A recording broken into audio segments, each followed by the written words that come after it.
All right, Peter Schiff, I know I don't have you for too long, so I'm just going to get right to it. I was listening to one of your podcasts yesterday or the day before, and you were talking about how, in your opinion, we're getting sold that COVID and the war between Ukraine and Russia are responsible for inflation, high gas prices, and whatnot. And that you think that inflation started long before that, and that it's really just kind of taking the blame for it.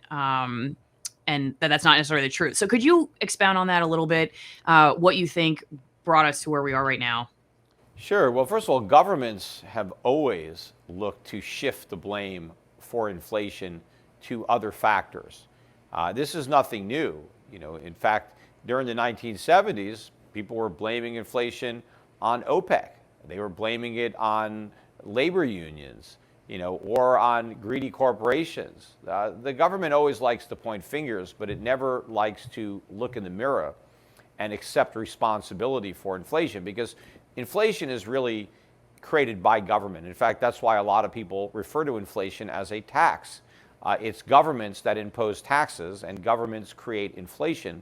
They create inflation as a funding source for government. The actual definition of inflation, before the government worked hard to change it, is an increase in the supply of money. Right? That is what is being inflated. Because if you think about the word inflation, what does inflate mean? Right? When you inflate something, you expand it. You don't expand prices. Prices don't expand. They go up, they go down, but they don't expand. So what were they referring to when they talked about an expansion? They were talking about an expansion of the money supply. And if you get an old Webster's dictionary, even as late as I think the 1970s, early 1980s, and you look up inflation, the definition will be to expand, i.e. money supply, an increase in a supply of money. I mean, that's what the word literally means.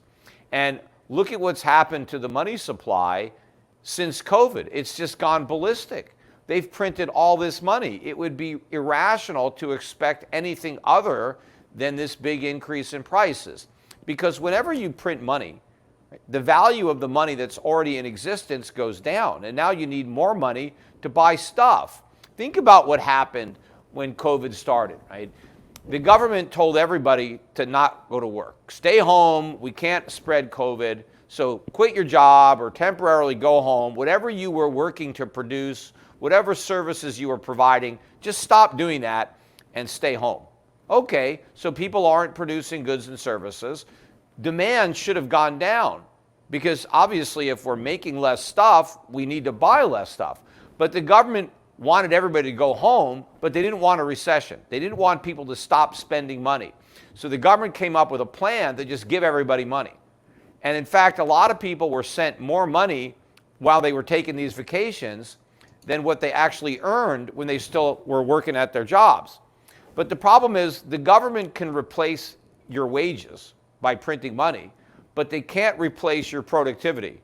So we get all this new money, but we have less stuff.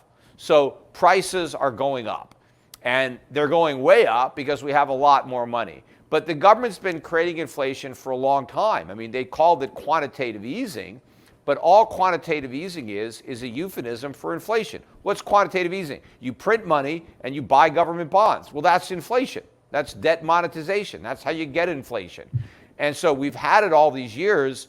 It's just that the impact on prices hasn't been as great as it is right now, because you have the accumulated effect of all the inflation we've been creating plus the additional inflation that we've just created. So this is the tip of an iceberg. We're going to see much bigger price increases in the future than the ones we've already seen in the past.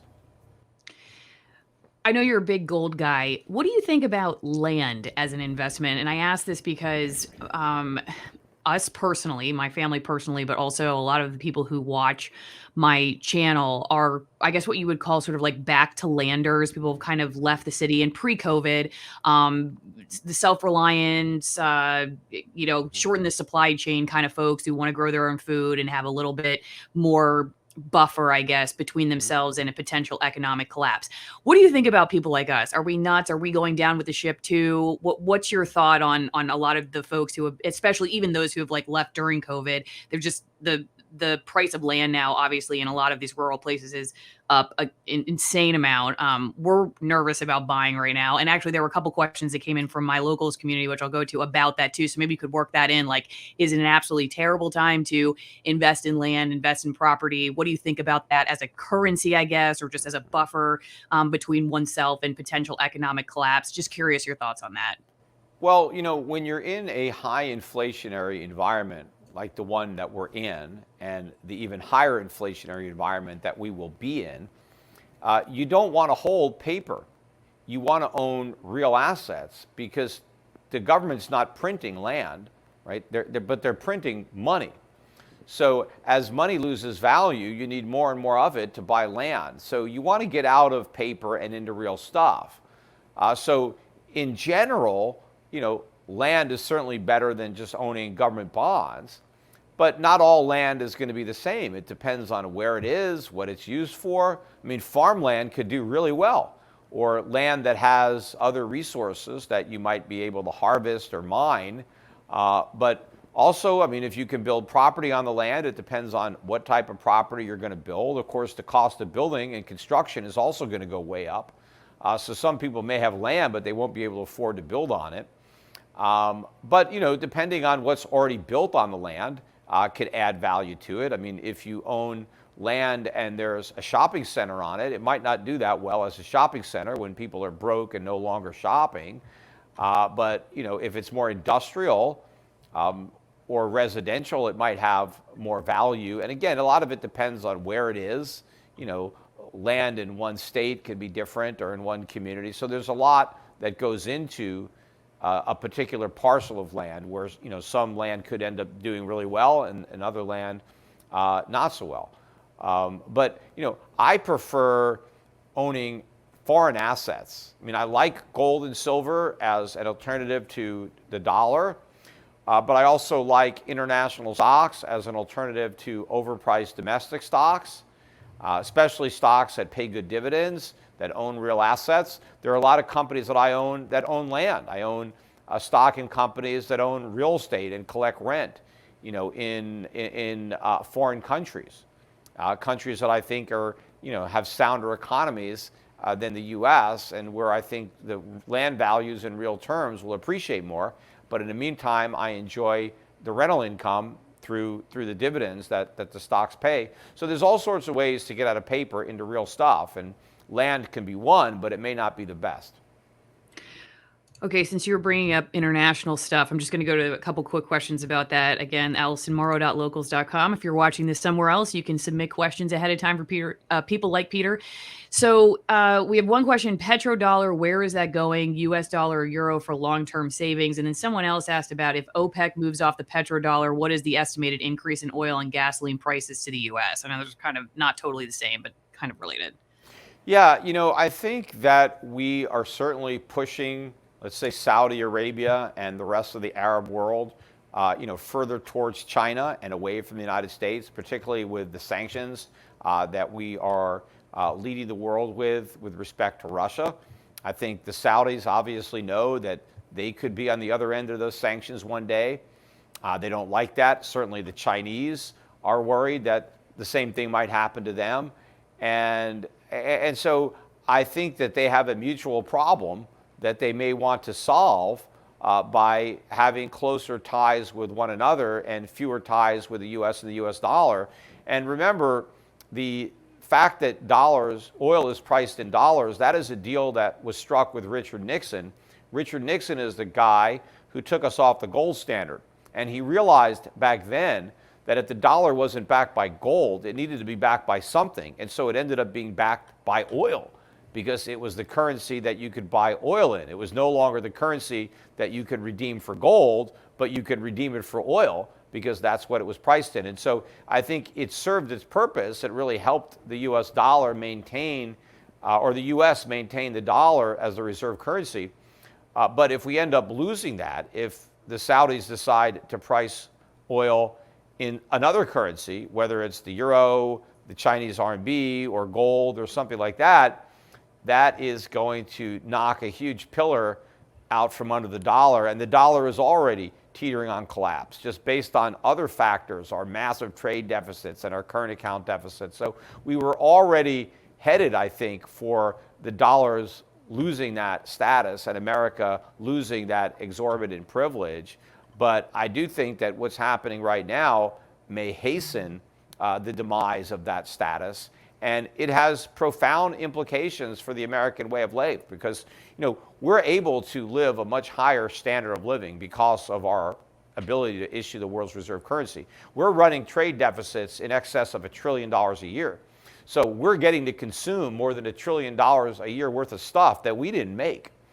And so we're living way beyond our means. All we had to do is print money. The rest of the world actually had to expend real resources, labor, capital, to produce these goods, and we just ran money off a printing press. In fact, we didn't even do that. We just digitally created the money out of thin air, and we've got all this stuff. And Americans, we all borrow. Everybody is taking out loans. Nobody has any savings. What makes that possible? The rest of the world. The rest of the world is doing the savings. We're just doing the fun part. We're doing the borrowing. That's all because of the dollar status. And if we lose that status, we can't do that anymore. We can't have this consumer economy, this economy based on debt, consumer spending, deficit spending. We can't run these huge trade deficits. We need to bring our trade into balance. And that is a game changer. That's going to mean a lot less spending, a lot more saving, and Americans are going to be living a much more frugal life in the future without the dollar as a reserve currency than they've been living in the recent past with the benefit of the dollar as a reserve currency. Before we get to the rest of this video, you know what goes really well with gold and silver as you prepare for economic collapse? A nice glass of high-altitude Malbec from Argentina. And you can get it 50% off plus 50% off shipping if you go to AllisonWinePromo.com. That's Allison with 1L winepromo.com. Again, 50% off the wine, 50% off shipping. These are very, very high altitude, in some cases, wine, one from 9,000 feet and another from a very, very old vineyard, one from the oldest vineyard in Argentina, and it helps you support my work. You can also go to twinenginecoffee.com/Allison, twinenginecoffee.com/Allison, and grab one of many high-altitude Nicaraguan roasts. These are also USDA certified organic. The CEO of this small family-owned company lives right there in Nicaragua, where they grow, harvest, and roast the beans. They also make a Caturra tea, which is tea that you make out of coffee fruit, and I like to cold brew mine for 24 hours, but you can also do it hot. Either way, wherever you are, as you are preparing for the end of the world, grab a glass of wine or a cup of coffee and support free speech wherever you are. So how do you think all that ends up being affected when as the Fed raises interest rates? There's a question too about what goal is the Fed trying to achieve by raising the rate, and what at this point is the relative advantage or disadvantage of raising the rate more quickly or slowly. And I think you also said in your podcast that I don't believe you think that it would affect inflation. Am I right? Do I remember that correctly? Yeah, look, inflation is going to get worse. These small rate hikes are not going to change that. What is the Fed trying to achieve? It's trying to bluff that it's going to fight inflation. I mean, it's all part of the pretense. It can't do nothing. It tried that for a while by first saying there was no inflation, and then when they finally saw it, they said, well, it's transitory, so we don't have to do anything. And now they can no longer lie and pretend it's transitory. So now they're lying to pretend they're going to do something. Well, the first part of the lie was the first rate hike. But if they were serious about fighting inflation, they would have raised rates a lot more than 25 basis points. In fact, they would have done it a lot sooner. They wouldn't have waited until Wednesday. And they would have started shrinking their balance sheet a long time ago. I mean, they haven't even started that yet. Apparently, all they're doing is talking about starting that. But that's obviously not a central bank that's serious about fighting inflation. They don't want to fight inflation because they know they can't, but they can't admit that either. So the only thing they can do is pretend to fight inflation, and the way they're pretending is with these little rate hikes, and then they're pretending that they're going to make a difference when they're not. What are your thoughts on how the war between Ukraine and Russia ends up affecting all of this as well? And there was a couple questions about, like, one, how do you see decisions Biden has made regarding the war as being affected by his financial interests in Ukraine? I think there are a lot of questions from people who see this as several layers of conflict, and that maybe one of those layers is ultimately destabilization of economies worldwide. So I'm just curious what you think. I guess this person asked specifically about intentions of the administration, or maybe past administrations financially, but also what do you think big picture this does? Well, look, I think the administration is pretty much incompetent when it comes to the economy, which is my area of expertise. My expertise is not this geopolitical aspects, but I'm sure their incompetence also extends to that sphere as well. And so I think it's more likely that they're going to do the wrong thing than the right thing. I do think that one thing they are doing is they're using this crisis as a scapegoat. I mean, I think it's a great gift to the Biden administration to blame stuff on. Well, we can't do anything about inflation. It's Putin's fault, right? It's don't look at us. It's not Congress or the president. It's not the Fed. It's all Putin. So I think to the extent that this conflict continues, then that scapegoat will remain and will help out the administration. But I also think it is helping the U.S. in the short run because it's created some flows into the U.S. dollar. That's helped keep interest rates in the U.S. lower than they otherwise would be, and they're already moving up, but they would have moved up more, I think, but for what's happening with Russia. It's probably creating some extra demand for U.S. stocks relative to European stocks, so that's probably helping to slow the stock market's decline. I think there's a lot of things about this that in the short run may work to the Biden administration's benefit. Maybe some U.S. companies will pick up some extra business that's lost by Russian companies. We're not as vulnerable as Europe. I mean, we don't depend on, let's say, Russian natural gas like a Germany does, for example. So I think we have more of an interest for this situation to persist than does Europe, which I think would benefit more from a quicker resolution. But I don't know what's going to happen. I mean, I hope that we could get a peaceful resolution as soon as possible, just as a human being, because obviously, I'm always opposed to war. I mean, governments start war, not individuals, and I'm a free market libertarian, so war goes against everything that I believe in. Now, obviously, if you're attacked, you have to defend yourself, but you shouldn't be attacking. And so hopefully they'll find some resolution to this. But I think the long-term implications are negative for the U.S. As I said, I think as soon as this thing is over, you're going to see a big run on the dollar, and it's going to also potentially hasten the dollar's decline as it puts in a spotlight to a lot of our supposed enemies how dangerous it is to leave this weapon of the dollar in the hands of your adversary. Does he think we will move away from globalization based on the tensions we observe right now? And if so, what will our economy look like in the future with production taking place locally? Well, I mean, we're always going to be a global economy, but the United States won't be able to rely on the rest of the world for its production. Yes, we are going to have to produce a lot more domestically, but you just can't do that by waving a magic wand. As I said, the Fed could print money, but they can't print factories, they can't print supply chains, and they can't print workers who are skilled and know how to operate the equipment that we're going to need to build the stuff that we consume. So all this is going to take time, it's going to cost money, and during the interim, our standard of living is going to collapse because we're not going to be able to rely on the rest of the world to produce all the stuff that we consume. We're going to have to produce it ourselves. And since we don't have the capacity to do that, we're going to have to rebuild that capacity. And it's going to take time and it's going to cost money. And so everybody is going to feel the consequences in a decline in our standard of living. Now, ultimately, years and years into the future, we could end up being much better off. And in fact, we will be much better off if we embrace this and do the right thing. But my fear is we won't do the right thing. We'll just, compound the problem by making government even bigger, and it'll be impossible to ever produce domestically what we can no longer import. Okay, a couple more quick questions before you go. Do you think this is being used for the quote great reset by making everyone's money useless, or do you think it's just another recession, depression, in a long list of financial ups and downs? I guess, in other words, do you think what we're going through right now is unique or something that we've seen in the past? No, we've definitely seen it. I mean, no, history doesn't repeat exactly, but it rhymes. And clearly, what's happening now is very reminiscent of things that we've seen in the past. I don't think things happen by design.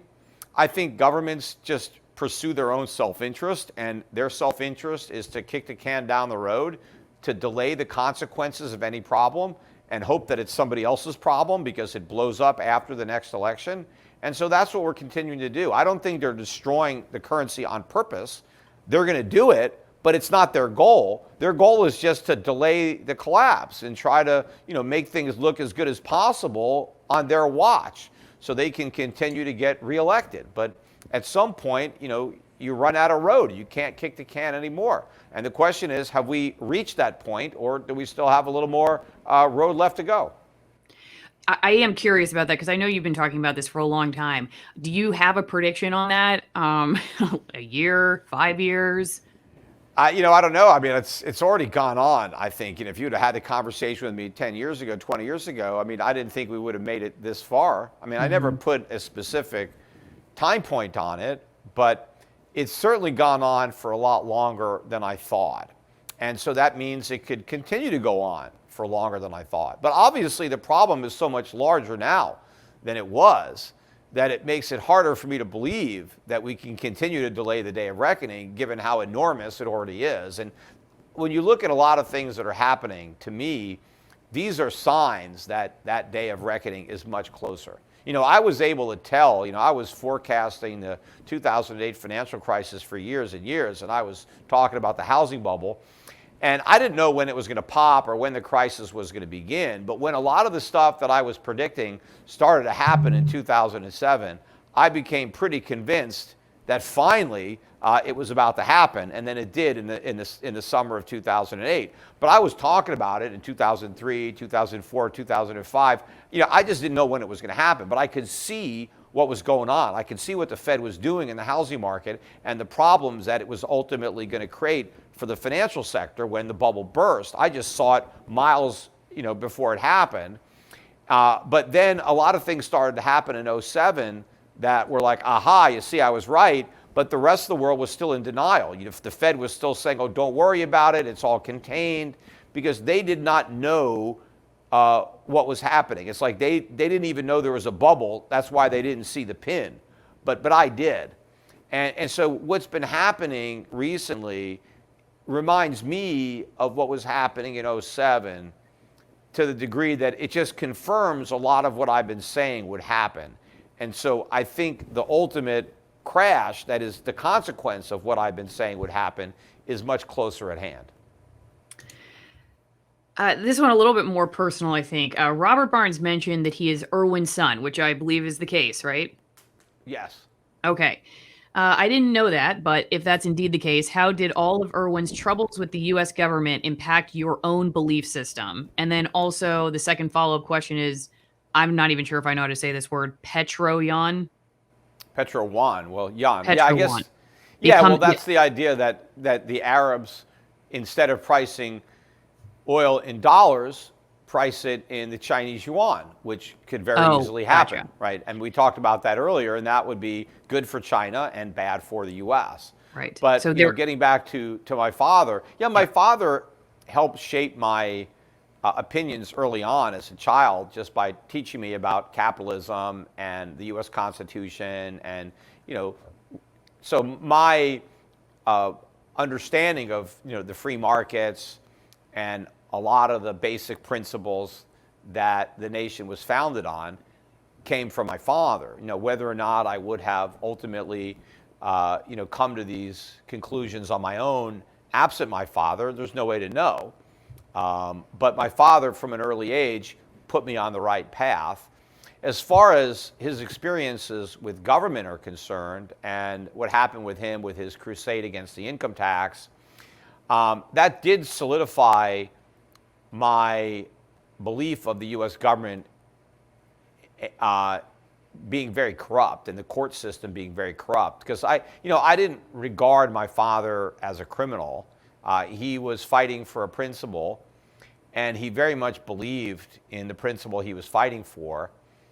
And I don't really think he got justice at all in the U.S. court system.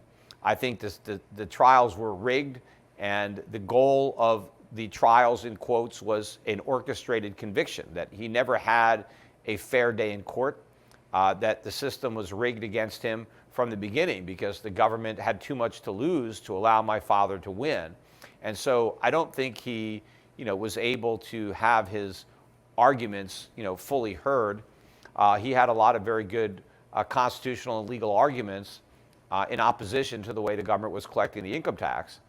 But the government had too much to lose with respect to that. And so, the power of the state came down, and I believe my father was a political prisoner in every sense of the word. And so that, that is an eye-opener to, really understand the government. And, a lot of people think that the judiciary is, a much more noble institution than it really is. I mean, they're a bunch of politicians, lawyers who became judges, and so I think the judicial branch, should be held in as low a regard, if not lower, than the executive or the congressional branch of the government. But I didn't follow in my father's footsteps. I mean, I'm not fighting that battle, so I didn't become a tax protester, and I don't encourage other people to become tax protesters. I mean, I saw how it ruined my father's life, and I don't want other people to have similar problems, and I certainly didn't want those problems for myself or my family. But I respect my father's, the courage he had of his convictions, and to do what he did. But he lost a lot personally, not just a lot of the time that he spent in jail. He did spend a lot of time in jail, the last 10 years of his life, and in fact, his life was shortened considerably based on the horrible health care he got while he was in a government jail. Because he got skin cancer that would have been cured very easily. I mean, my mother's come down with several of them, and they just remove them. It's no big deal. But when you don't remove them and they just stay there and they eventually spread, you can end up dying. And that's what happened to my father, left in the care of the U.S. government. So he'd probably still be alive today had he been a free man and been able to get competent medical care. Thanks for sharing that. No, I know that must have taken quite a toll on your family as well as him. So that final question, which somebody else also asked about, was with the Petro One, if I'm saying that right, becomes a thing. How long until manipulation of paper, gold, and silver can't keep up and physical skyrockets? And then a lot of other people just asking about the future of gold in the economy with inflation and whatnot. I don't know when you're going to see a blow up in the paper market. Eventually there will be. There's a lot of people who are short gold that I think are ultimately going to be running for cover when gold prices really take off. And, a lot of people who are going to want gold are not going to be able to get it because they bought it from people who don't have it. And the people who are obligated to deliver it won't be able to get it. So there is going to be a blow up in the paper market at some point. The catalyst, I think, is going to be when investors really come to terms with the box that the Fed is in and appreciate the fact that inflation is not going away, that inflation is here to stay, and it's only going to get worse, and there's nothing the government's going to do about it. Because right now, people have faith that the Fed is going to solve the inflation problem, and so they're not rushing to gold because they still have faith in the Fed. Well, when they lose faith in the Fed, they'll rush out of the dollar, and the most likely place to flee to is going to be gold.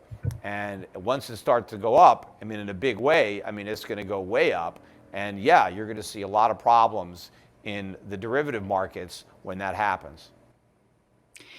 Peter, thank you for your time. Thanks for sharing the story about your dad. Just for people who may not be familiar with you, I'm sure most are, where should they go to find you and follow you? Yeah, well, I do my own podcast, the Peter Schiff Show podcast. You can listen to it at schiffradio.com or on my YouTube channel, Schiff Report, anywhere they have podcasts. Obviously, if you want to buy some physical gold and silver, my company, Schiff Gold, I think we'll do a great job of getting you the best gold and silver for the lowest price, and not have any of the people try to push you into, becoming a coin collector or buying some overpriced, supposedly rare coins. But, my main business is asset management. I help people manage their portfolios. I have an asset management company, Euro Pacific Asset Management, and I work with Euro Pacific Capital in the US, and we manage accounts on a separately managed account basis. I manage my mutual funds, which people could buy, at any of the discount brokers. But the best way to learn about my investment strategies, see if they're appropriate for you, maybe set up an account, is to contact one of my representatives at either Euro Pacific Capital, which is europac.com, or Euro Pacific Asset Management, epacfunds.com. And I have all sorts of strategies that it's very important that people adopt these strategies if you want to avoid the inflation tax, protect and preserve your wealth, and even profit during these very difficult times that lie ahead. You've got to take action now to completely restructure the type of portfolio that you have, because anything that worked when the bubble was inflating will not work when the air comes out. And I can attest that when my mom started listening to you, I don't know, maybe a decade ago, that was when my Christmas presents changed to silver. So, Peter Schiff, thank you so much. All right, thank you.